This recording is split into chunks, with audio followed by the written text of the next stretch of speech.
اللہ رب العزت نے اپنے محبوب کے توسل سے ہمیں یہ حکم دیا کہ اس کی نعمت کا چرچا کیا جائے.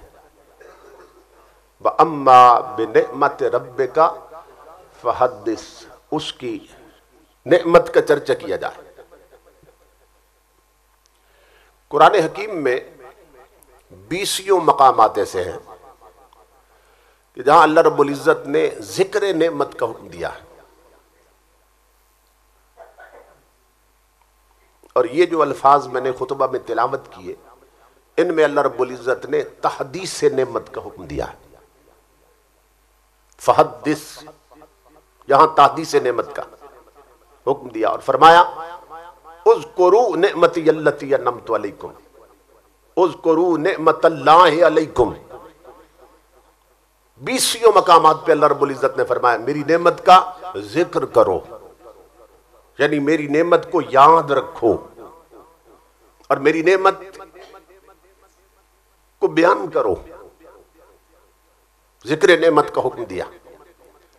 لیکن جو میں نے آیت تلاوت کی اس میں فرمایا میری نعمت کا چرچا کرو،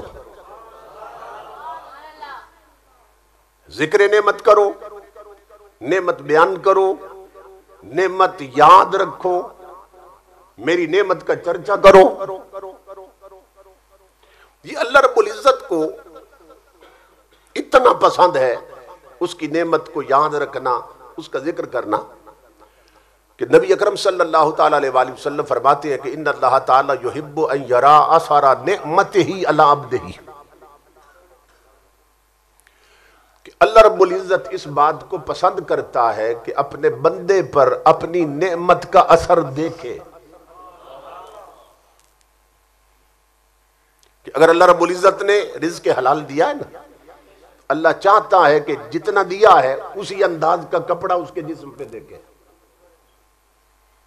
جتنا دیا ہے اسی انداز کا اس کا مکان دیکھے، جتنا رزق حلال دیا اسی حساب سے اس کا رہن سہن دیکھے. اللہ پسند کرتا ہے، کیونکہ اسلام ایک کمپلیٹ کوڈ آف لائف ہے، ایک مکمل ضابطہ حیات. یہ میں وہ باتیں کر رہا ہوں جس سے ہمیں یہ سمجھنا چاہیے کہ ہمارا دین کیا ہے.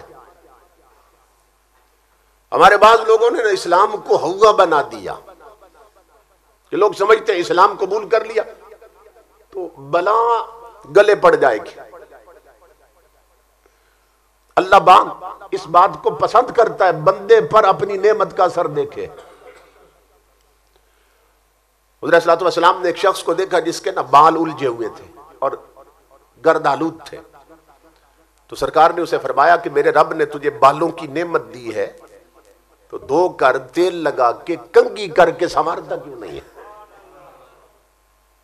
بعض لوگوں نے فقیری اس شے کا نام رکھا ہوا ہے، 6 مہینے غسل نہ کریں تو فقیر ہے. یہ کلر کہار سے اوپر ایک اسی طرح کا فقیر گزرا ہے. میں نے کہا اس کا کمال کیا ہے؟ کہنے لگے جی 12 سال سے اس نے استنجا نہیں کیا، یہ اتنا پہنچا ہوا ہے.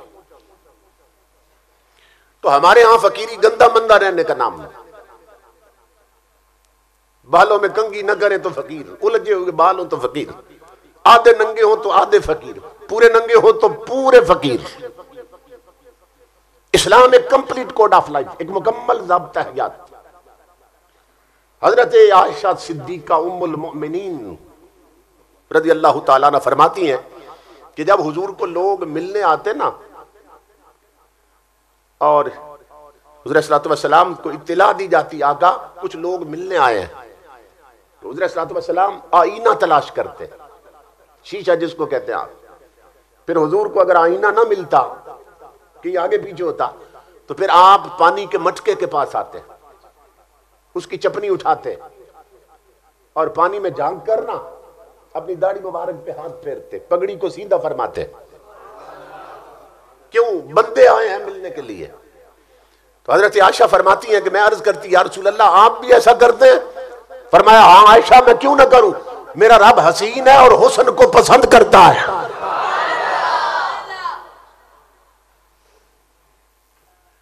تو مسلمان جو ہیں وہ کبھی گندے نہیں ہوتے، یہ ذہن میں رکھیے.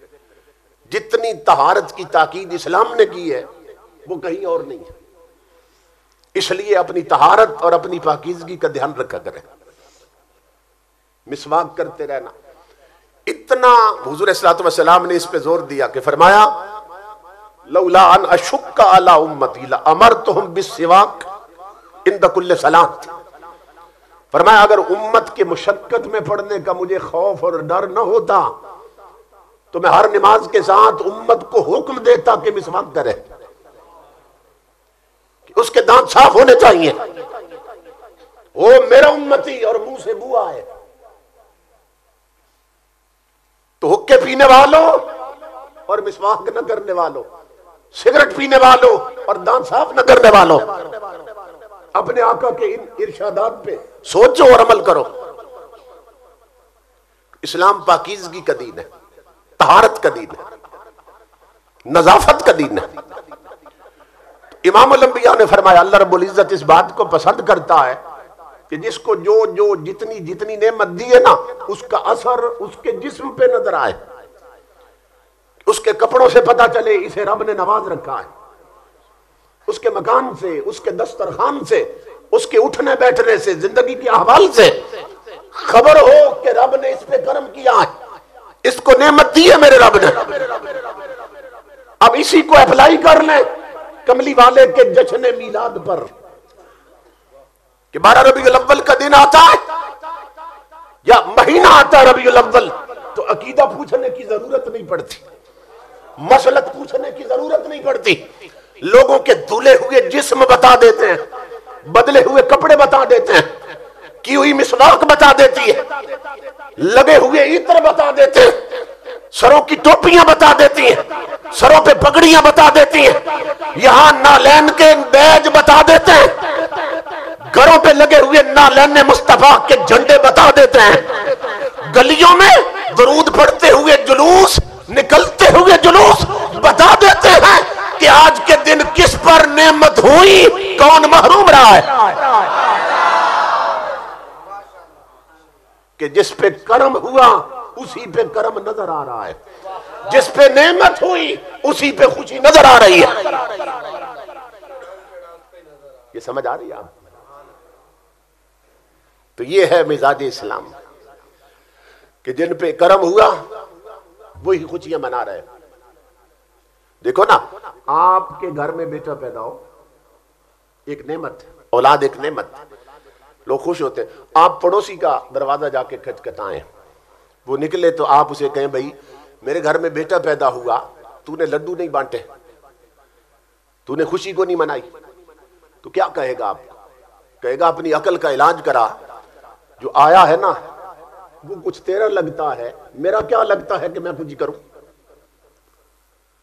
وہ تیرا نور نظر ہے، تیرا لخت جگر ہے، میرا تو کچھ نہیں لگتا. تو امام الانبیاء کے علماء اس کی بات سے پتا چلا کہ آنے والے کی خوشی وہ کرتے ہیں آنے والا جن کا کچھ لگتا ہوتا ہے. تو ہم 12 ربیع الاول کو اسی لیے جلوس نکالتے ہیں اور کپڑے بدلتے اور خوشبو لگاتے ہیں اور گلیاں سجاتے ہیں تاکہ دنیا کو پتا چل جائے وجود مصطفیٰ کی شکل میں ہم پر رب کا فضل بھی ہوا، رب کی رحمت بھی ہوئی ہے. اب بتاؤ اس میں نہ سمجھ آنے والی کون سی بات؟ اللہ نے حکم دیا میری نعمت کا چرچا کرو، چرچا کرو. اچھا وہ کون سی نعمت ہے جس کا چرچا کرنا ہے؟ دولت بھی نعمت، پیسہ بھی نعمت، اور بنگلے اور کوٹھیاں اور کاریں ہر شے نعمت. تو کیا اس آیت میں جہاں فرمایا میری نعمت کا چرچا کرو، وہاں اللہ حکم دے رہا ہے کہ بازار میں اعلان کرتے پھرو میرے پاس اتنے پیسے ہیں، میرے پاس اتنے بنگلے ہیں، یا میری جیب میں اتنا پیسہ، اعلان کرتے پھرو؟ اسی وقت ڈاکہ پڑ جائے گا، اسی وقت مارے جاؤ گے. تو ان نعمتوں کا چرچا کریں تو ہلاکت ہے. فرمایا وہ صرف وجود مصطفیٰ ایسی نعمت جس کا چرچا کرو تو نعمت ہے، اور جس کے چرچے پر رحمت ملتی ہے اور اللہ رب العزت کا کرم ہوتا ہے. یہ ایک مزاج ہے انسان کی نیچر میں اور فطرت میں، اللہ نے یہ چیز رکھ دی ہے کہ انسان پر جب غم آتا ہے نا تو آنکھوں میں نمی آ جاتی ہے. اس کا تعلق انسان کی فطرت کے ساتھ اور نیچر کے ساتھ، کہ دل میں دکھ ہو آنکھوں میں آنسو آتے ہیں، نمی آ جاتی ہے. اور اس کا تعلق بھی انسان کی نیچر کے ساتھ ہے کہ دل میں اگر خوشی ہو تو ہونٹوں پہ مسکراہٹ آ جاتی ہے. خوشی مسکراہٹ سے ظاہر ہو جاتی ہے اور غم آنسوؤں سے ظاہر ہو جاتا ہے. یعنی آنسو بھی وہ جو بے اختیار آتے ہیں، یہ نہیں کہ اس کے لیے کوئی دن مقرر ہوتا ہے. غم ایک مستقل شے ہوتی ہے، اس کے لیے وقت مقرر نہیں کیا جاتا. تو امام الانبیاء کے غلاموں، اس کا تعلق ہے انسانی نیچر کے ساتھ، آنسوؤں کا بھی اور مسکراہٹوں کا بھی. اور جس دین کو ہم مانتے ہیں وہ ہے دین فطرت.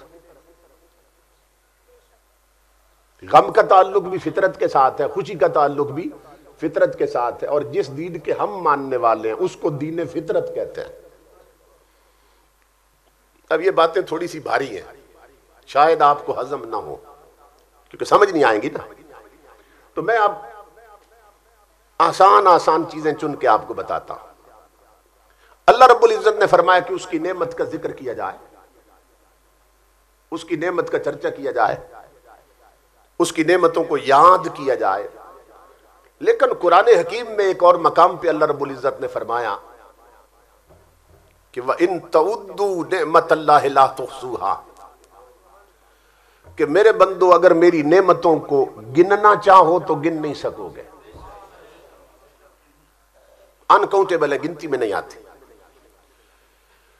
اب آپ سوچ کر بتائیے کہ جو چیز گنتی میں نہیں آتی وہ ذکر میں آ سکتی ہے؟ اور اللہ حکم دے رہا ہے میری نعمت کا ذکر کرو، نعمتوں کا ذکر کرو. تو جو گنتی میں نہیں آ سکتی اس کا ذکر کیسے کریں گے؟ اگر ذکر میں آ جائے تو پھر گنتی میں بھی آ جائے گی. ایک بدیہی چیز ہے جو ہر بندے کی عقل میں آنے والی. جو شے آپ کے ذکر میں آ جائے وہ پھر گنتی میں بھی آ جائے گی. اللہ ایک طرف فرما رہا ہے میری نعمتوں کا ذکر کرو، اور دوسری طرف بتا رہا ہے نعمتیں گنتی سے باہر ہیں. تو جب گنتی سے باہر ہیں تو ذکر کیسے کر سکیں گے؟ اب طریقہ یہ ہوتا ہے، یہ قرآن پاک کا ایک اسلوب ہے کہ جب اس طرح کے معاملات پیدا ہو جائیں تو پھر ہمارے علماء، مفسرین، محققین وہ پھر مخرج اور ایگزٹ تلاش کرتے ہیں کہ اب اس حکم پر عمل کا طریقہ کیا ہے. کہ نعمتیں گنتی سے باہر ہیں اور حکم ہے نعمتوں کا ذکر کرو، تو ذکر کریں تو کر نہیں سکتے کہ گنتی میں نہیں آتے. تو پھر اس کا طریقہ کیا ہے؟ تو علماء نے کہا اس کا طریقہ یہ ہے کہ ان ساری نعمتوں میں سے کوئی ایسی نعمت تلاش کرتے ہیں کہ وہ ہو اتنی بڑی نعمت، اور اللہ کی بارگاہ میں اس کا ایسا مقام ہو نعمت کا کہ کرے اسے ایک نعمت کا ذکر اور میرا رب لکھ دے تو نے ہر نعمت کا ذکر کر دیا. اب یہ طریقہ ہے اس آیت پہ عمل کرنے کا. قرآن حکیم میں ایک آیت اتری تھی، اصحاب رسول نا وہ آیت سن کر رو رو کے بے ہوش ہو گئے تھے. اور وہ آیت یہ تھی کہ یا ایھا الذین آمنوا اتقوا اللہ حق تقاتہ ولا تموتن الا وانتم مسلمون. اے ایمان والو، اللہ سے ایسے ڈرو جیسا اس سے ڈرنے کا حق ہے. حق تقاتہ، ایسا ڈرو جیسا اللہ سے ڈرنے کا حق ہے. اصحاب رسول بے ہوش ہو گئے. آقا نے پوچھا کیا ہوا؟ عرض کی اللہ کے حبیب، اللہ رب العزت نے ایک ناممکن کام کے کرنے کا حکم دے دیا. وہ کہتا ہے مجھ سے ایسے ڈرو جیسے ڈرنے کا حق ہے. تو اللہ سے ڈرنے کا حق ادا کون کر سکے گا؟ کیونکہ وہ ان لمیٹڈ ذات، ما لا یدرکو کیف یوصف، کہ جو ہماری سمجھ ادراک میں ہی نہیں آتا، جو ان لمیٹڈ ہے، لا محدود ذات، تو جو سمجھ میں نہیں آتا اس سے ڈرنے کا حق ادا کیسے کریں گے؟ قربان جائیں اللہ کی رحمت پر. اللہ رب العزت نے فرمایا جبریل ایک پھیرا مدینے کا پھر اور لگا. صحابہ پریشان ہو گئے، یار کے غلام پریشان ہو گئے کہ اب یہ ناممکن لگ رہا انہیں کہ مجھ سے ڈرنے کا حق ادا نہیں ہوتا. تو پھر یہ آیت اتری تھی، اللہ نے فرمایا فاتقوا اللہ ما استطعتم. او یار کے غلاموں، اور جتنا طاقت میں ہے نا تمہاری، جتنا ڈر سکتے ہو اتنا تو ڈرو، ہم لکھ دیں گے تم نے حق ادا کر دیا.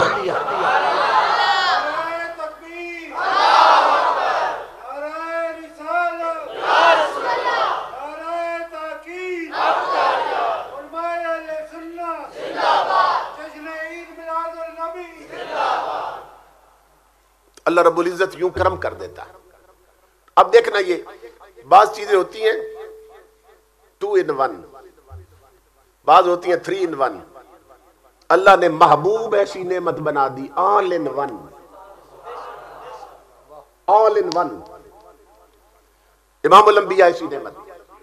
تو علماء نے کہا کہ دیکھتے ہیں کہ وہ سب سے بڑی نعمت کون سی ہے کہ جس نعمت کا ذکر کرے اور وہ ذکر ہر نعمت کے ذکر کا بدل بن جائے، بدل بن جائے. تو جب ایسی نعمت تلاش کی تو وہ نعمت ملی وجود مصطفیٰ صلی اللہ علیہ وسلم، وہ نعمت حضور کا وجود جسے اللہ نے آل ان ون بنا دیا. اب اس پر دلیل سنیے کیسے. اللہ رب العزت نے فرمایا جعلتک ذکرا من ذکری ورفعنا لک ذکرک. اس آیت کے ضمن میں اللہ رب العزت نے فرمایا اے میرے حبیب تیرے ذکر کو بلند کرنے کا مطلب کیا ہے کہ تیرا ذکر ہی میں نے اپنا ذکر بنا دیا. کیا مطلب؟ جو تیرا ذکر کریں گے ہم لکھ دیں گے کہ اس نے ذکر مصطفیٰ بھی کیا، ذکر خدا بھی کیا. تیرا ذکر ہی ہم نے اپنا ذکر بنا دیا. تو علماء نے کہا جس ذات کا ذکر رب کے ذکر کا بدل بن جائے مخلوق کے ذکر کا بدل کیوں نہیں بنے گا؟ کہ حضور کا ذکر اللہ نے اپنا ذکر بنا دیا. تو فرمایا کہ اب یہ ہر نعمت کا ذکر کرنا ممکن نہیں، حضور کا تو ممکن ہے نا. آقا کا ذکر کر لو تو اللہ رب العزت لکھ دے گا کہ تو نے حبیب کا کر لیا، اس لیے ہر نعمت کا ذکر ہو گیا.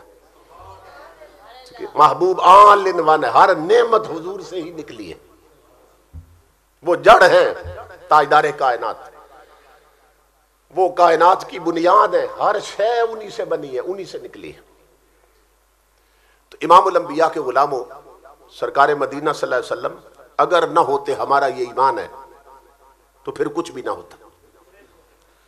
اگر سرکار نہ ہوتے تو کچھ بھی نہ ہوتا. ہر نعمت بنی حضور کے صدقے میں ہے، ہر نعمت بنی حضور کے صدقے میں ہے. اور میں 3 سینٹنسز بول رہا ہوں. ہر نعمت بنی حضور کے صدقے میں ہے، اور بننے کے بعد پھر ہر نعمت بٹی حضور کے صدقے میں ہے، اور بٹنے کے بعد پھر ہر نعمت بچی بھی حضور کے صدقے میں ہے. اگر تاجدار کائنات نہ ہوتے تو کوئی نعمت نہ ہوتی، نہ بٹتی نہ بچتی.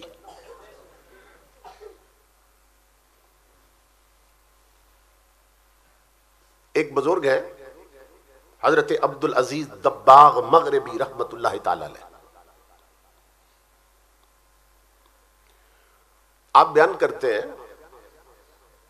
ایک شخص نے جو روحانی شخصیت تھی اس بات کا جائزہ لینے کے لیے کہ ہر نعمت حضور کے صدقے میں بٹ رہی ہے، میں ذرا دیکھوں تو صحیح کیا یہ بات ٹھیک ہے. اب علماء نے لکھا ہے کہ یہ بات اپنی کر رہے ہیں، اللہ کے ولی گزرے ہیں، بہت بڑے اللہ کے ولی گزرے ہیں، بات اپنی کر رہے ہیں مگر اپنا نام نہیں لے رہے. کہتے ہیں کسی بزرگ نے، یہ حضرت عبدالعزیز دباغ مغربی بہت بڑی شخصیت گزرے، امی تھے، مادرزاد امی، کہیں نہیں پڑھا انہوں نے. ان کے سامنے اگر کوئی لے آتا نا تفسیر قرآن پاک کی تو یہ اوپر ہاتھ لگا کے نا بتا دیتے تھے کہ یہ قرآن ہے اور یہ حدیث. سکول کی ہوا بھی نہیں لگی, ان پڑھ تھے بالکل امی, مگر حدیث اور تفسیر اور قرآن ہاتھ لگا کے بتاتے تھے یہ آیتیں ہیں, یہ حضور کی حدیثیں ہیں اور یہ دوسروں کا کلام ہے. تو لوگ حیران ہو کے پوچھتے آپ تو ان پڑھ ہیں, آپ کو معلوم نہیں, پڑھی کو نہیں آپ نے, تو خبر کیسے ہوتی ہے یہ قرآن ہے اور یہ حدیث؟ آپ نے فرمایا اللہ کی عزت کی قسم جب میری نظر آیتوں پہ پڑتی ہے تو ان میں مجھے جلوہ خدا نظر آتا ہے, جب حدیثوں پہ پڑتی ہے تو ان میں جلوہ مصطفیٰ نظر آتا ہے. نعرہ تکبیر, نعرہ رسالت, نعرہ رسالت. تو جہاں جلوہ خدا نظر آ رہا میں سمجھ جاتا ہوں یہ قرآن ہے, تو جہاں جلوہ مصطفیٰ نظر آ رہا میں سمجھ جاتا ہوں حضور کی حدیث. اس درجے کا آدمی. اور مریضان دیوبند کے حکیم الامت مولانا اشرف علی تھانوی نے بھی لکھا, انہوں نے بھی لکھا کیا کہ حال یہ تھا کہ علماء مسئلہ پوچھتے اس حدیث اور آیت کا مطلب کیا ہے, تو یہ انہیں فرماتے اسی وقت فرما دیتے. کئی صدیاں بعد ہوئے حضور کے, کہتے ٹھہرو میں تمہیں رسول اللہ سے پوچھ کے بتا دیتا ہوں. تھوڑی سی توجہ کرتے مدینے کی طرف, امام الانبیاء کا دیدار نصیب ہو جاتا. تو اس بندے کی بات سنا رہا ہوں آپ کو, اور آج سے کئی سال پہلے کی بات ہے.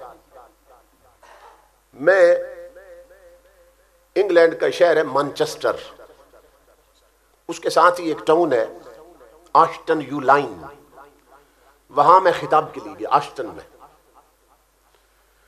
خطاب میں ایک جوان بیٹھا تھا, حافظ قرآن تھا,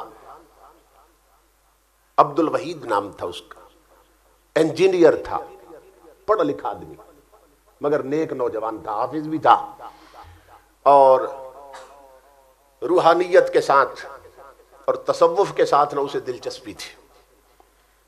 تو خطاب کے بعد وہ مجھے ملا, مجھے کہنے لگا کہ اگر ٹائم ہو تو میرے گھر تک چلتے ہیں, تو پھر چائے پی کے تو آپ چلے جانا. میں نے کہا ٹھیک چلتے ہیں.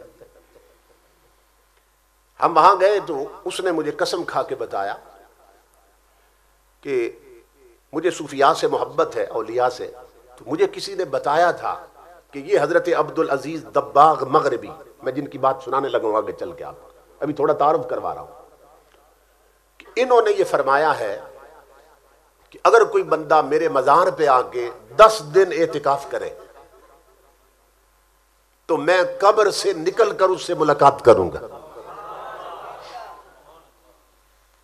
تو وہ انجینئر وہاں کا پڑھا ہوا ہے, انگلینڈ کا پڑھا ہوا ہے, مانچسٹر یونیورسٹی سے فارغ. وہ مجھے بتانے لگا کہ میرے پاس چونکہ یہاں کی نیشنلٹی ہے تو ان کے لیے ویزا کسی ملک کا بھی مشکل نہیں ہوتا. تو وہ کہتا ہے میں نے چھٹیاں لے لی, تیاری کی, اور میں جہاں آپ کا مزار تھا نا میں اس ملک میں چلا گیا, اس شہر میں جا پہنچا, تیاری کر کے وہاں پہنچا اور مزار شریف میں نے حاضری دی, اور وہاں میں نے نا 10 دن اعتکاف کی نیت کر لی ساتھ ہی مسجد. کہتا ہے 2 دن گزرے, 4 دن گزرے, 9 دن گزرے, 10واں دن آ گیا, کوئی زیارت نہیں. اب میرا وقت مکمل ہو چکا تھا, جو مجھے بتایا گیا تھا کہ اتنے دن ٹھہرے تو زیارت ہو جاتی. وہ کہتے ہیں اب میرے ذہن میں نا 2 چیزیں آئیں. ایک تو یہ بھائی یا تو یہ کسی نے ویسے ہی گپ لگا دی تھی, بات ان کے ساتھ منسوب کر دی ہے کہ انہوں نے کہا ہے, یا اس کا مطلب یہ بات ہی غلط ہے, اور یا پھر یہ ہے کہ مجھ میں کوئی کمی رہ گئی, یا میں اس لائق نہیں کہ مجھے دیدار کرایا جائے. اب 2 ہی صورتیں ہو سکتی.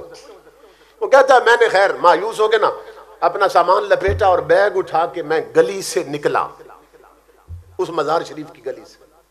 جب آگے موڑ کا تھا آگے دیکھا کہ ایک بزرگ آ رہے تھے, سر پہ پٹھانوں کی طرح پگڑی, پاؤں میں پٹھانوں کی طرح کھیڑیاں پہنی ہیں جیسے صوبہ سرحد کے پٹھان ہوتے ہیں, شلوار قمیض. بھائی اتنے دنوں میں صرف اپنے ملک کا ایک بندہ مجھے نظر آیا تھا. بہت میں خوش ہوا کہ اپنے وطن کا بندہ نظر آ رہا. وہ کہتے ہیں قریب پہنچا, میں نے کہا السلام علیکم. اس نے کہا وعلیکم السلام. کہتا میں نے کہا بزرگوں کون ہو اور کہاں سے آئے ہو؟ تو انجینئر کہتا ہے اللہ کی عزت کی قسم، وہ بزرگ ہنس پڑے، فرمایا بیٹا میں عبدالعزیز ہوں اور اپنی قبر سے آیا ہوں.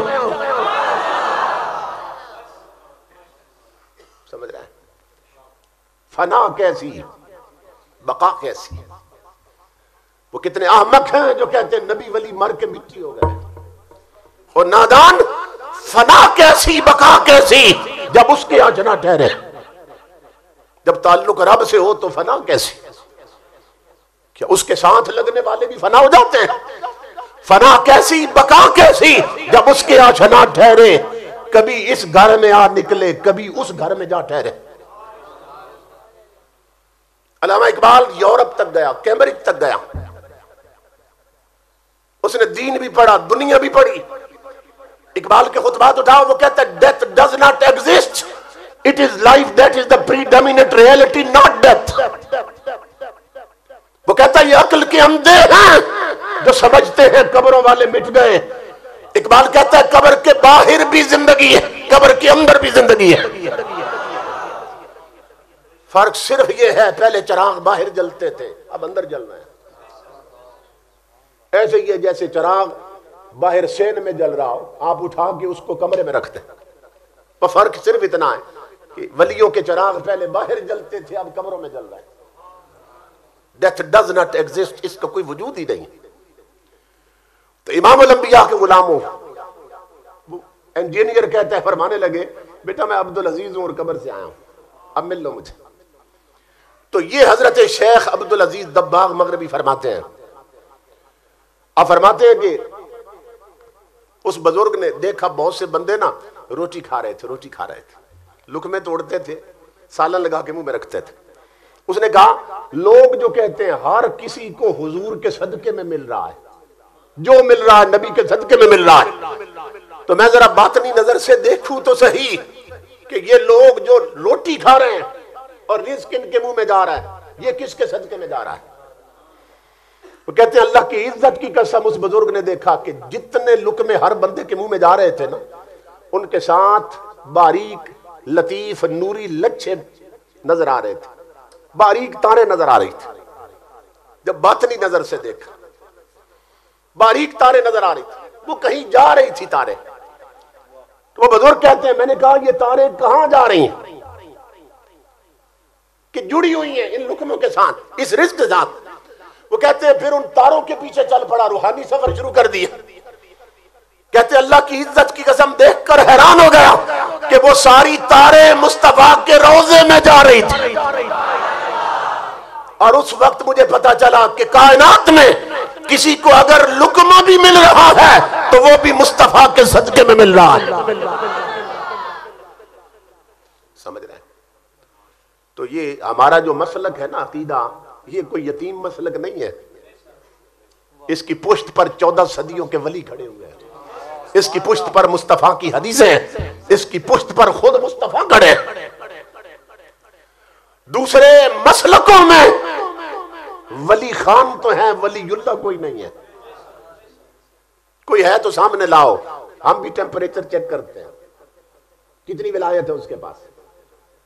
دوسرے مکاتب فکر میں چونکہ بد مذہبوں میں کوئی ولی نہیں ہو سکتا، تو دوسرے مسالک میں ولی اللہ تو ہیں، ولی خان تو ہیں، ولی اللہ کوئی نہیں.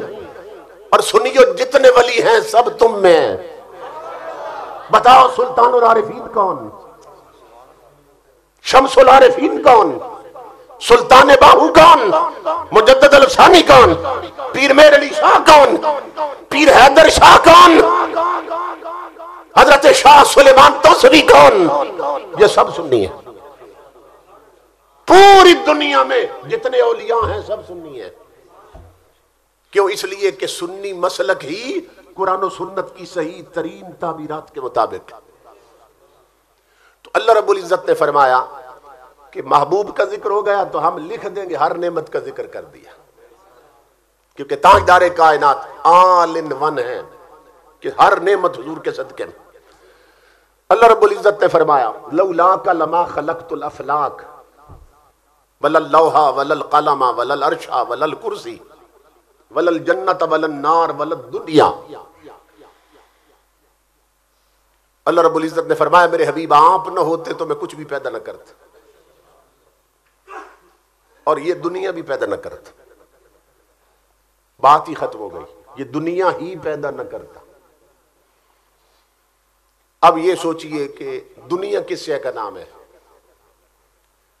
جب ہم یہ حکیم الامت مفتی احمد یار خان نعیمی رحمت اللہ علیہ کا شعر ہے، نعت کا شعر ہے کہ زمانے بھر کا یہ قاعدہ ہے کہ جس کا کھانا اسی کا گانا، تو نعمتیں جن کی کھا رہے ہیں انہی کے ہم گیت گا رہے ہیں۔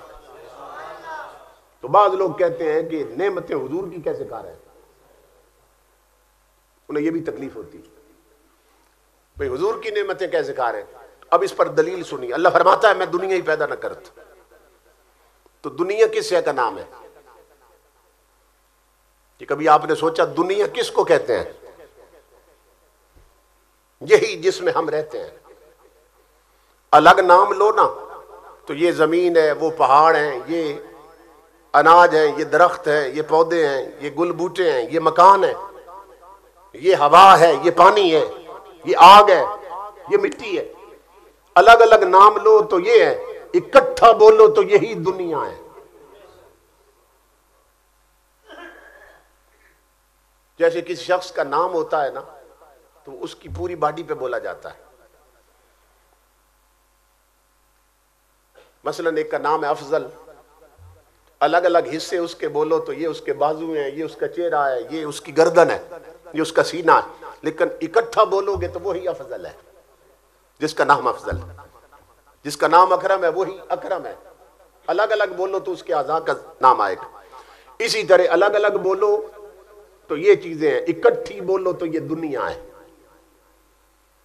اب امام الانبیاء کے غلاموں، اللہ فرما رہا ہے میرے حبیب آپ نہ ہوتے تو میں یہ دنیا ہی نہ بناتا، یہ دنیا ہی نہ بناتا۔ تو یہ پانی جو ہے یہ اسی دنیا کا ہے یا نہیں؟ پانی بھی دنیا میں آتا ہے کہ نہیں آتا؟ اور زمین بھی دنیا میں آتی ہے کہ نہیں آتی؟ تو جو اناج ہم کھاتے ہیں وہ کہاں سے نکلتا ہے؟ زمین سے، اور زمین بنی مصطفیٰ کے صدقے میں، اور جو پھر اسے اگاتا ہے پانی وہ بھی اسی دنیا میں ہے کہ نہیں ہے؟ اور پانی بنا مصطفیٰ کے صدقے میں۔ اسی طرح جس ہوا میں ہم سانس لے کے زندہ ہیں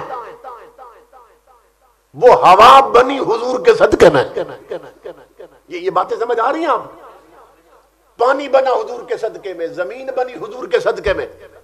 اگر حضور نہ ہوتے تو زمین نہ ہوتی، زمین نہ ہوتی تو اناج نہ اگتا، کوئی شے ہم نہ کھا سکتے، اور کیوں ہم خود بھی نہ ہوتے حضور نہ ہوتے۔ تو امام الانبیاء کے غلاموں اس کا پتہ چلا کہ ہم بنے بھی حضور کے صدقے میں، اور کھاتے بھی حضور کے صدقے میں، اور پیتے بھی حضور کے صدقے میں، اور سانس لے کر جیتے بھی حضور کے صدقے میں۔ کوئی شے ثابت کر دو جو حضور کے صدقے میں نہیں ملی، ہر شے تو حضور کے صدقے میں۔ تو پھر اتنے نمک حرام ہو جائیں کہ جس کے صدقے میں ہر شے ملی، جب اس کی پیدائش کے دن آئے اسی کو بھول جائیں۔ یہ دیکھو نا یوم پاکستان منایا جاتا ہے، 14 اگست کو جشن آزادی منایا جاتا ہے، تو سرکاری عمارتوں پہ جھنڈے بھی لہرائے جاتے ہیں اور چراغاں بھی کیا جاتا ہے، اور آرمی میں گارڈ آف آنر پیش ہوتا ہے۔ ہماری افواج پاکستان پریڈ ہوتی ہے، گارڈ آف آنر پیش کیا جاتا ہے، پھر قومی ترانہ گایا جاتا ہے۔ اور آپ جانتے ہیں کہ نیوی میں، آرمی میں، ایئر فورس میں اکثر وہ خطیب ہیں مسجدوں میں کہ جنہیں حضور کا میلاد پسند نہیں، جو حضور کے میلاد کو حرام کہتے ہیں، اور جو امام الانبیاء کے صلاۃ و سلام میں کھڑے ہونے کو بدعت اور حرام کہتے ہیں، اس دن وہ بھی جبے کبے پہن کر قومی ترانے کے لیے کھڑے ہوتے ہیں۔ اس وقت کوئی فتویٰ یاد نہیں آتا۔ جشن آزادی کے دن سرکاری عمارتوں پہ چراغاں ہوتا ہے، جھنڈے لہرائے جاتے ہیں، اس وقت انہیں کوئی فتویٰ یاد نہیں آتا۔ کہ یہ بدعت ہے اور یہ حرام ہے، اور 21 توپوں کی سلامی دی جاتی ہے، توپیں چلائی جاتی ہیں، اس وقت فتویٰ یاد نہیں آتا، اور یہ اپنے اپنے نصیب کی بات ہے، بد نصیبو کہ تم قومی ترانے کے لیے کھڑے ہوتے ہو، ہم مصطفیٰ کے صلاۃ و سلام کے لیے کھڑے ہوتے ہیں۔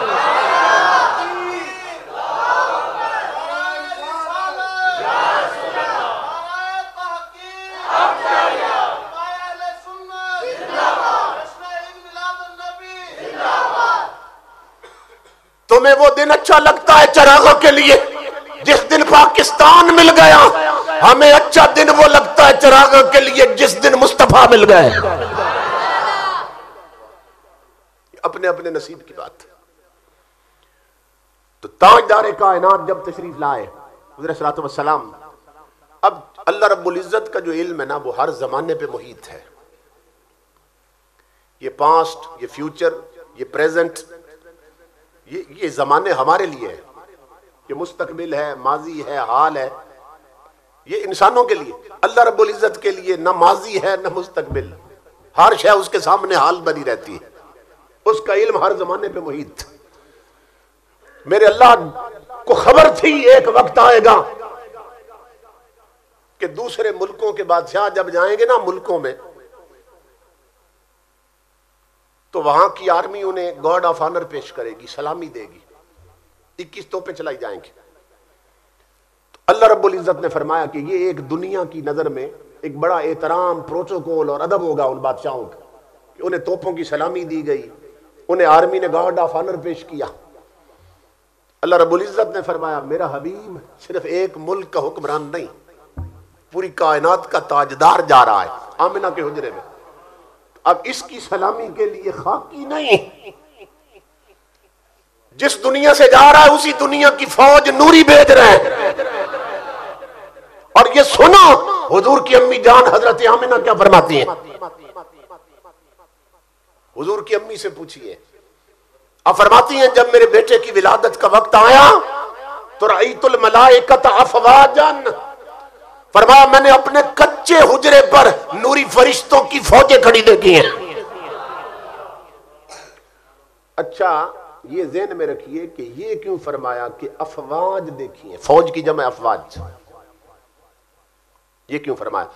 عربی زبان اتنی فصاحت و بلاغت والی ہے، اس میں ہر لفظ ایک خاص سینس میں استعمال ہوتا ہے، ایک خاص معنی اور سینس میں استعمال ہوتا ہے ہر لفظ۔ تو یہ بھی تو فرما سکتی تھی میں نے فرشتوں کی بھیڑ دیکھی ہے، یہ تو فرما سکتی تھی میں نے اپنے حجرے پر فرشتوں کا رش دیکھا، ہجوم دیکھا، یہ کیوں فرمایا فرشتوں کی افواج دیکھی ہے؟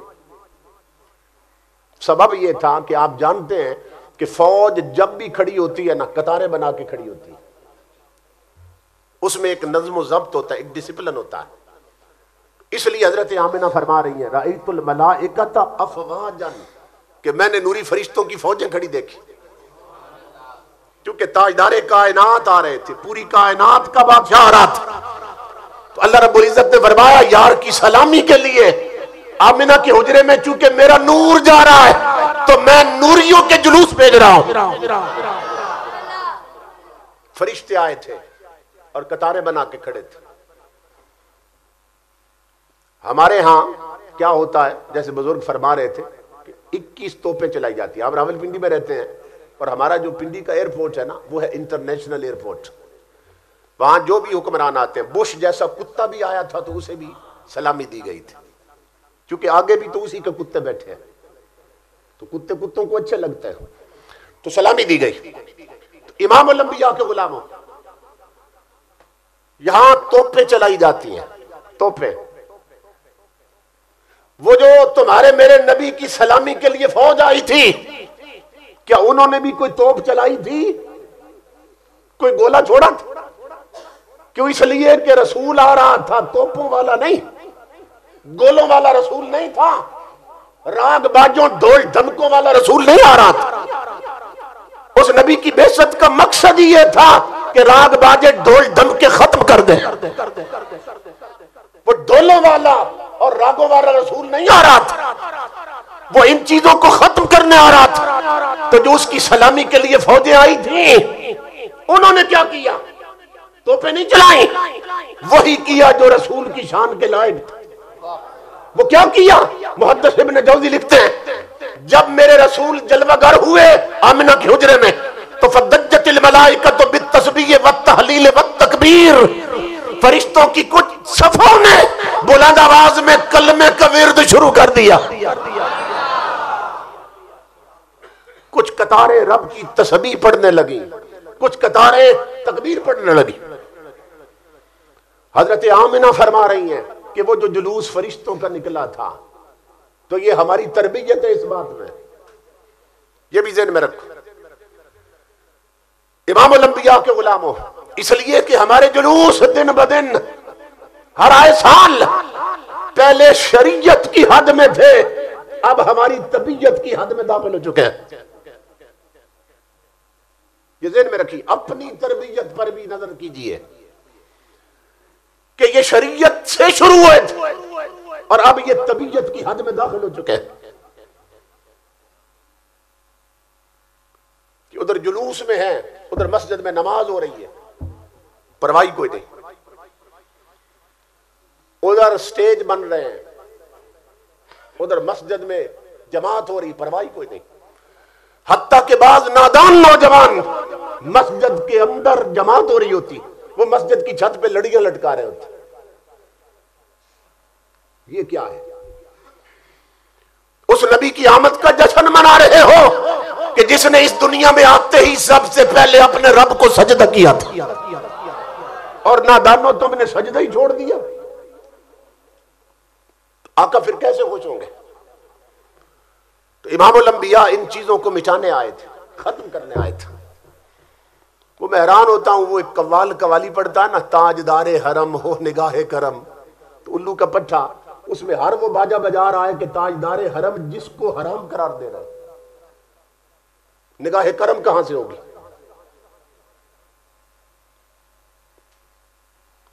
یہ سمجھ آ رہی ہے میری بات؟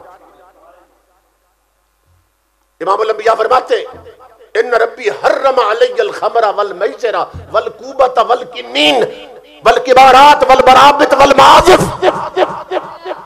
وہ بدبخت تاجدار حرم سے نگاہ کرم مانگ رہا ہے اور اس قوالی میں ہر وہ راگ بجا رہا ہے جسے تاجدار حرم حرام قرار دے گئے، تو کرم کہاں سے ہوگا؟ تو اس لیے میرے آقا کے غلاموں، اب جلوس جو ہے نا وہ شریعت کی حد سے نکل کر پھر طبیعت کی حد میں چلے جائیں گے، تو پھر یہ ہے کہ ایسا نہ ہو کہ پھر گناہ کما لو بجائے ثواب کے۔ تو جو اس کی حدود ہے، جو اس کے آداب ہیں، جو اس کے تقاضے ہیں، انہیں پورا کرو۔ اور وہ کیا ہے؟ کیا فرماتی ہیں؟ فرشتوں نے 3 چیزیں پڑھی تھی، بالتسبیح والتحلیل والتکبیر، جو امام الانبیاء کا پہلا جلوس نکلا تھا، اور جو نوریوں کا جلوس نکلا تھا، کلمے کا ورد کر رہے تھے، رب کی تسبیح پڑھ رہے تھے، اللہ اکبر کرتے جا رہے تھے۔ اللہ رب العزت نے وہ جلوس خود نکلوایا تھا تاکہ دنیا کو پتہ چل جائے کہ محبوب کی آمد کی خوشی میں جلوس نکالنا یہ ناریوں کا کام ہی نہیں، نوریوں کا طریقہ ہے، اور یہ شرک و بدعت نہیں، معصوم فرشتوں کی سنت۔ تو حضرت آمنہ فرماتی ہیں میں نے فرشتوں کا جلوس دیکھا۔ امام الانبیاء کے غلاموں، پھر آپ فرماتی ہیں رأیت ثلاثۃ اعلام، کہ صرف جلوس نہیں دیکھا نوریوں کا، میں نے حضور کے میلاد پر 3 جھنڈے بھی لگے ہوئے دیکھے تھے۔ لوگ کہتے ہیں یہ جھنڈے کہاں سے ثابت، یہ یہاں سے ثابت۔ آپ فرماتی ہیں 3 جھنڈے دیکھے، تو بیان کرتی ہیں وہ جھنڈے میلاد کے کہاں کہاں لگے ہوئے تھے۔ فرماتی ہیں علمن بالمشرق، میلاد مصطفیٰ کا ایک جھنڈا مشرق میں لگا تھا، علمن بالمغرب، اور میلاد کا دوسرا جھنڈا مغرب میں لگا تھا، اور میری نظر یوں گئی تو وہ علمن علی زار الکعبہ، میلاد مصطفیٰ کا تیسرا جھنڈا رب کے اپنے گھر کی چھت پہ لگا تھا، کعبہ شریف پہ جھنڈا لگا ہے حضور کے میلاد کا۔ اسی لیے میں یہ کہا کرتا ہوں کہ کملی والے کے میلاد کے منکرو، اپنے لیے کوئی نیا کعبہ بنا لو کہ یہ کعبہ مصطفیٰ کے میلاد والا ہے، کیونکہ میں تمہاری کتابوں سے دکھاتا ہوں کہ میلاد کا جھنڈا کعبے کی چھت پر لگا ہوا ہے، کیونکہ جہاں جھنڈا لگا ہو وہ میلاد والی تو ہوتا ہے۔ تو امام الانبیاء کے غلاموں، دو جھنڈے اور دیکھے، ایک مشرق میں ایک مغرب میں، اور یہ حضرت آمنہ کو ہی دکھائے گئے تھے۔ کیوں؟ اس کی ایک وجہ تھی کہ حضور یتیم پیدا ہو رہے تھے، والد کا سایہ سر پہ نہیں تھا، حضرت عبداللہ علیہ السلام فوت ہو چکے تھے۔ تو یہ ایک نیچر کی بات ہے، فطرت کی بات ہے کہ ایک عورت بچہ جنم دے رہی ہے اور بچہ یتیم ہے، باپ کا سایہ نہیں، اس عورت کو خوشی بھی ہوگی اور غم بھی ہوگا۔ کس بات کا؟ کاش اس کا باپ زندہ ہوتا، باپ کا سایہ کوئی نہیں، دلوں میں ٹینشنز ہوتی ہے، فکر ہوتی ہے کہ پتہ نہیں اس یتیم کا اب کیا بنے گا، پیدا تو ہوا، باپ کا سایہ کوئی نہیں، کیسے پلے گا، کیسے بڑھے گا، کیسے جوان ہوگا۔ یہ فطرت کی بات تھی اور جبلت کی کہ ان کے دل میں یہ پریشانیاں آتی ہیں، مگر وہ آنے سے پہلے ہی میرے رب نے جھنڈے دکھا دیے، کیوں؟ اسی لیے کہ آمنہ اس کی یتیمی کا سوچ کے پریشان نہیں ہونا کہ پتہ نہیں تیرے لال کا کیا بنے گا۔ کہا یہ جھنڈے دیکھ مشرق و مغرب میں کہ تیرے یتیم پر ایک ایسا وقت آنے والا ہے کہ مشرق و مغرب میں اسی کے جھنڈے لہرا رہے ہوں گے۔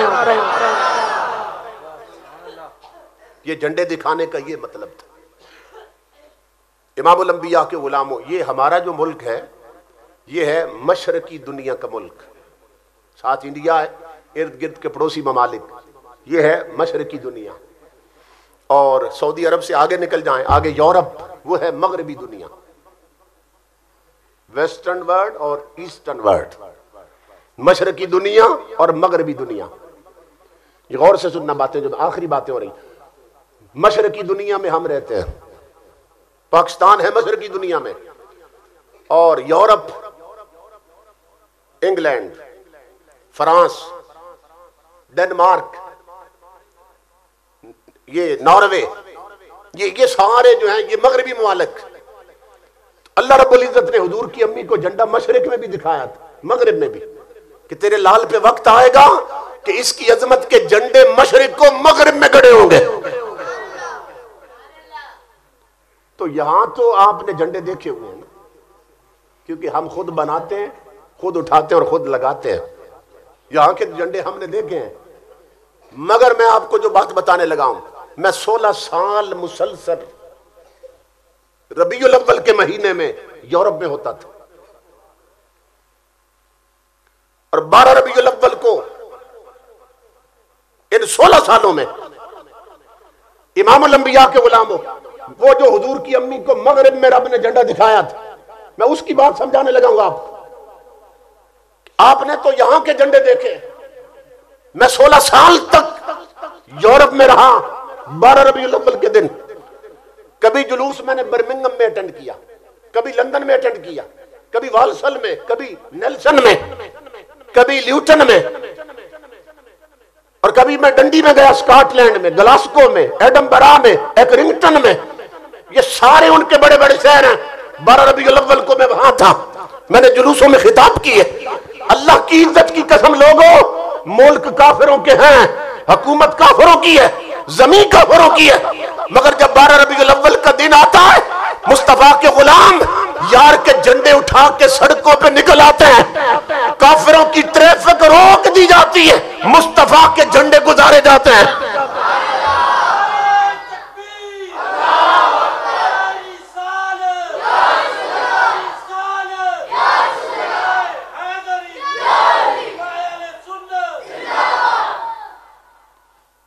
اب سمجھ آئی بات؟ آپ وہ جھنڈے رب نے ویسے نہیں دکھائے تھے، ہم نے ان جھنڈوں کا رنگ دیکھا ہے اس دور میں بھی۔ جب امام الانبیاء کے غلام جلوس لے کے نکلتے ہیں سڑکوں پہ، ان کی ٹریفک جام ہو جاتی ہے، اور تاجدار کائنات کے میلاد کے جلوس گزارے جاتے ہیں۔ وہاں کا لیونگ سٹائل ایسا ہے، رہن سہن اور انتظامات اتنے اچھے ہیں کہ پورا سال شہروں کے اندر ٹریفک جام نہیں ہوتی،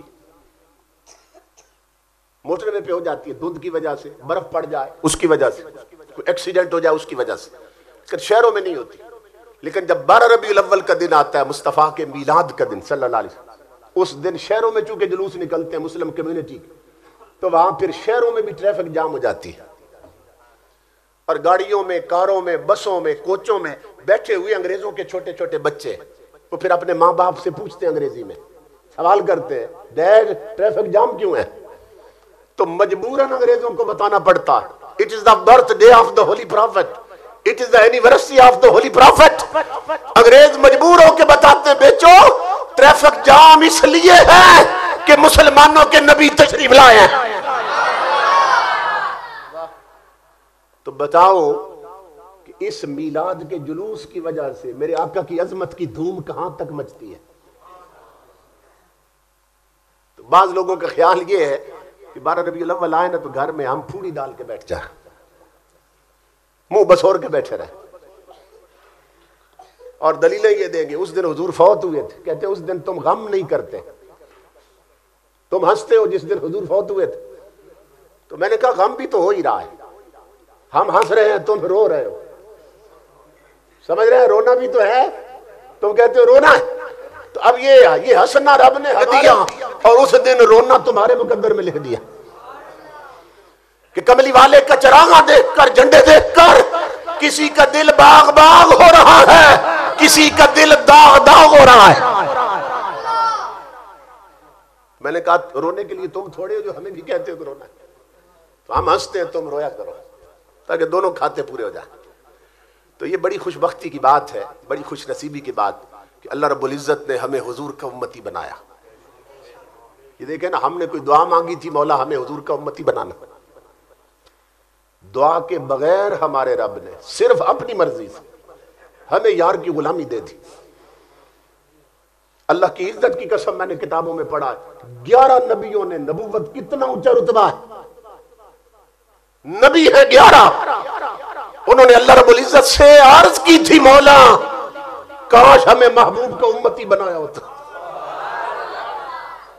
اور تفسیروں میں ہے قیامت کے دن اللہ رب العزت عرش پہ جلوہ گر ہوگا، اور انبیاء اور مرسلین نور کے ممبروں پہ اور تخت پہ بیٹھے ہوں گے۔ حضرت ابراہیم علیہ السلام اپنے تخت پر کھڑے ہو جائیں گے، باقی سارے نبی بیٹھے ہوں گے، وہ کھڑے ہو جائیں گے، وہ دیکھ رہے ہوں گے کہ آج خدا کی رحمتوں کا رخ ہی مصطفیٰ کی امت کی طرف، تو وہ عرض کریں گے، مولا میری ایک عرض ہے، میری ایک تمنا ہے۔ اللہ فرمائے گا خلیل کون سی تمنا ہے؟ ابراہیم علیہ السلام عرض کریں گے، مولا مجھے اجازت دے کہ میں نبیوں کی صف سے نکل کر تیرے حبیب کی امت کی صفوں میں چلا جاؤں۔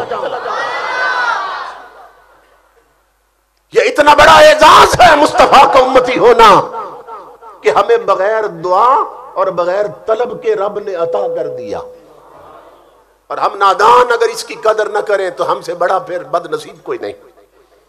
امام الانبیاء کے غلاموں دو چیزیں ہیں، یہ ذہن میں رکھو، اور یہ دونوں نہ ہوں تو تاجدار کائنات کی غلامی پکی نہیں ہوتی اور حضور سے رابطے مستحکم نہیں ہوتے۔ وہ کیا کہ کملی والے کا جشن منایا جائے اور مصطفیٰ کی شریعت اپنائی جائے۔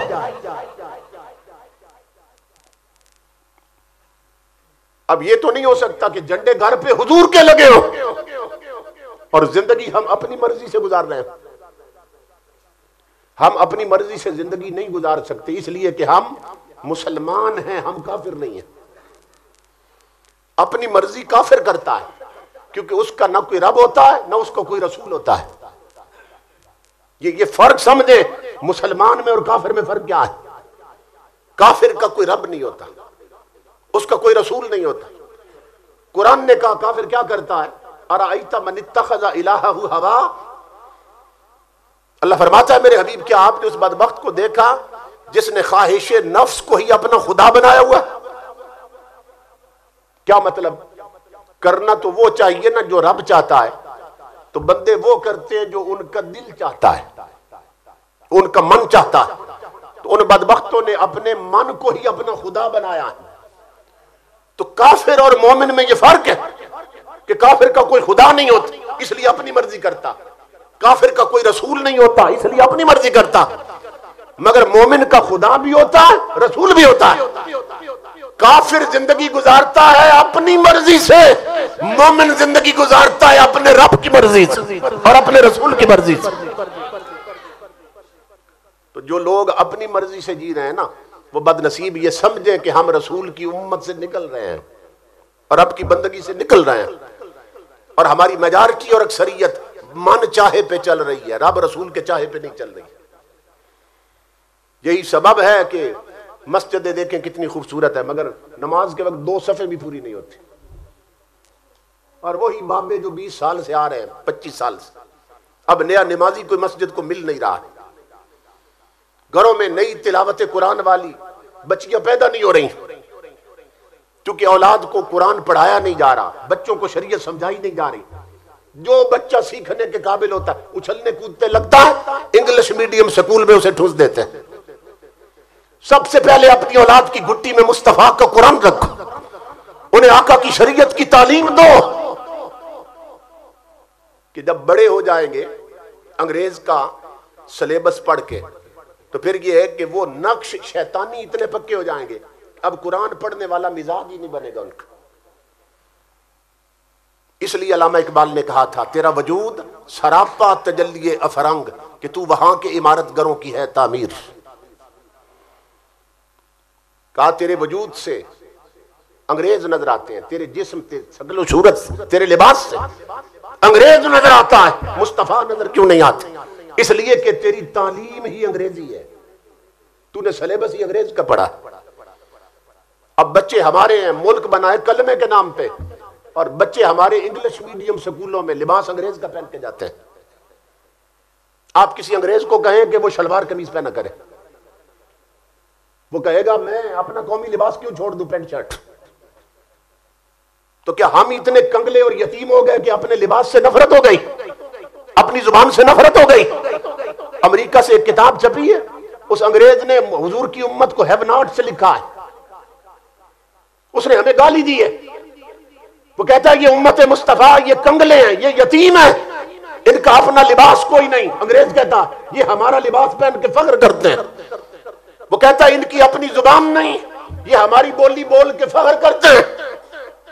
امام الانبیاء کے غلاموں، وہ کہتا ہے یہ کنگلے ہیں، حضور کی امت کو اس نے کنگلا کہا ہے، صرف اس لیے کہ ہمارا رخ یورپ کی طرف ہے، مصطفیٰ کے مدینے کی طرف نہیں ہے۔ اور میں دکھاتا ہوں جس دور میں گھر گھر مصطفیٰ کا قرآن پڑھا جاتا تھا، کئی صدیوں پہلے کی بات، جب بہو بیٹیوں کے سروں پہ عزت کی چادریں تھی، ان کی آنکھوں میں شرم و حیا تھا، بازار نہیں عورتوں سے گھروں کے مسلح آباد تھے، ان کی پیشانیوں میں سجدوں کا نور تھا۔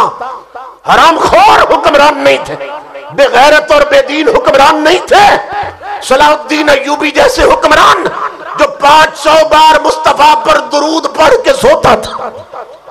جب ایسے حکمران تھے اس دور میں جرمنی کا بادشاہ اپنے لیے میرے غوث کے بغداد سے جبے منگواتا تھا۔ میں دکھاتا ہوں ہسٹوریکل فیکٹس جن پر کل شریف لکھی ہوتی تھی۔ جرمنی کا بادشاہ جبے پہنتا، کل شریف لکھی ہوتی، آئینے کے سامنے کھڑا ہو کے فخر کرتا تھا کہ میں نے وہ لباس پہنا ہے جو محمد کے غلام پہنتے ہیں صلی اللہ علیہ وسلم۔ اور آج یہ ہے کہ انہوں نے ہمیں ہیو ناٹ سے لکھ دیا، یہ کنگلے ہیں، یہ یتیم ہے، اپنی بولی کوئی نہیں، اپنی زبان کوئی نہیں، اپنا ان کا لباس کوئی نہیں، اپنا ان کا کلچر اور تمدن کوئی نہیں۔ تو امام الانبیاء کے میلاد میں آنے والوں، اپنے فرائض کو بھی سمجھو، اپنی ضرورتوں کو بھی سمجھو، تاجدار کائنات کے دین کے ساتھ وفا کرو، وفادار ہو جاؤ، گھر گھر مسلح آباد ہو جائیں، آذان و ہر کام چھوڑ کے مسجد بھاگو، اپنی فجر اور صبح کا آغاز تلاوت قرآن سے کرو، اپنے بچوں کی گھٹی میں سب سے پہلے مصطفیٰ کا قرآن رکھ دو، پیار کرو حضور کے دین اور شریعت سے۔ دیکھو نا، ہم نے ہی اگر اسلام گلے نہ لگایا تو کافروں نے لگانا، وہ تو چاہتے ہیں ہماری زندگی سے بھی نکل جائے۔ تو ان جلسوں کا مقصد یہ ہے کہ تاجدار کائنات کا جشن منایا جائے اور حضور کی شریعت اپنائی جائے۔ آپ خوش نصیب ہیں، مجھے بہت خوشی ہوئی جب پتہ چلا کہ یہاں ایک فاضل شخصیت جو بی کی شریف میں استاد ہے اور پڑھاتے ہیں، آج کل ایک تو یہ بھی ہے بڑی بڑی بستیوں میں عالم نہیں ملتا، عالم نہیں ملتا، ٹپے سنانے والے ملتے ہیں، دوڑے سنانے والے اور ہیر وارث شاہ پڑھنے والے اور سیف الملوک پڑھنے والے، قرآن اور حدیث پڑھنے والا عالم کوئی نہیں ملتا۔ آپ خوش نصیب ہیں کہ اللہ رب العزت نے آپ کو ایک جید فاضل شخصیت کا سایہ عطا کر رکھا ہے۔ اللہ پاک ان کا سایہ سلامت رکھے۔ اور مجھے یہ جان کر بہت خوشی ہوئی کہ یہاں کی جو سادات فیملی ہے، حضرت پیر سید مظہر حسین شاہ صاحب اور دیگر افراد، محترم طیب رضا صاحب اور دیگر سرپرستی فرما رہے ہیں، جو ان کا منصب تھا اس کے تقاضے سمجھ کر اہل سنت کی یہاں سرپرستی فرما رہے ہیں، تعاون فرما رہے ہیں، اور یہ حسین سلسلہ اسی طرح چلتا رہتا ہے۔ اللہ رب العزت ان تمام دوستوں کو سلامت رکھے، لمبی عمر بالخیر عطا فرمائے، اور ہم سب کو عملاً حضور کی غلامی سے نوازے۔ وما علینا الا البلاغ۔